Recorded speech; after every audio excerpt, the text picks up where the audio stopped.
ప్రభు నామమున మీ అందరికీ వందనాలు. ఈరోజు దేవుని యొక్క వాక్యము వాగ్దానము యెషయా గ్రంథము 54వ అధ్యాయము 4వ వచనం. భయపడకుము, నీవు సిగ్గుపడనక్కర్లేదు.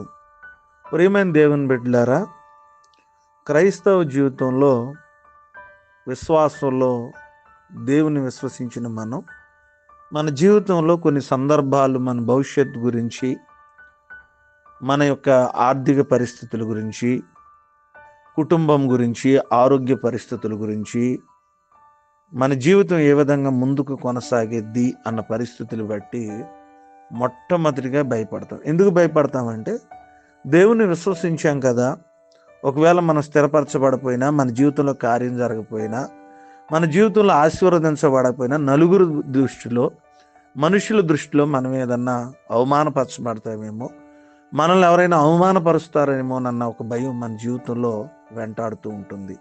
ప్రియమైన దేవుని బిడ్డలారా, నువ్వు భయపడాల్సిన అవసరం లేదు. ఎందుకంటే దేవుడు నిన్ను సిగ్గుపడే స్థితిలో ఉంచడు, నిన్ను అవమానకరమైన స్థితిలో ఉంచడు, నిన్ను హేళన చేసే స్థితిలో ఉంచడు. నీ కుటుంబాన్ని దేవుడు దీవిస్తాడని దేవుని యొక్క వాక్యం సెలవిస్తుంది. ఈరోజు ఎవరి దృష్టిలోనైనా అవమానమును, సిగ్గును పడిద్దేమోనన్న ఆలోచన నీలో ఉంటే భయపడద్దు. దేవుడు నిన్ను సిగ్గుపడినవాడు, నిన్ను తలగా ఉంచుతాడు, ఐశ్వర్యకరంగా ఉంచుతాడు, నీ అవస్థలన్నీ తీరుస్తాడు. మహోన్నతుడా, మీకు స్తోత్రాలు. మహాపరిశుద్ధుడా, మీకు వందనాలు.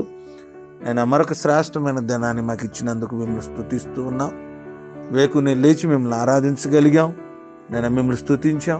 యెషయా గ్రంథం 54వ అధ్యాయం 4వ వచనం ప్రకారంగా భయపడవద్దు, నీవు సిగ్గుపడని అవసరం లేదు అని మీరు వాక్యం ద్వారా సెలవిచ్చారు.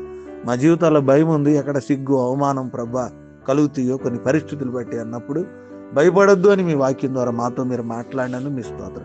ఈ ఉదయకాల సమయంలో ఎవరైతే నేను భయపడుతున్నారో, ఎవరైతే ప్రభా సిగ్గుపడతాం అనుకున్నారు, ఎవరైతే అవమానపరచబడతాం, వారికి ఉన్న పరిస్థితులు బట్టి, వారి కుటుంబంలో ఉన్న ప్రతి ఒక్క ఆలోచన బట్టి అనుకుంటున్నారు, వారిని ధైర్యపరచండి. వారి రోగాల విషయాలు, ఆర్థికమైన విషయాలు, నేను కుటుంబ విషయాలు, బిడ్డల చదువుల విషయాలు అన్నిటిలో కూడా ఎక్కడా కూడా ఎవరు కూడా ఎటువంటి పరిస్థితుల్లో నేను నిన్ను నమ్ముకున్న బిడ్డలు ఎక్కడ అవమానపరచబడకుండా కృప చూపించి బలపరచమని ప్రార్థన. వారిలో ఉన్న భయాన్ని తొలగించి నేను వారు తల ఎత్తుకునేవారుగా నిలబెట్టి బలపరచమని ప్రార్థన చేయాలి.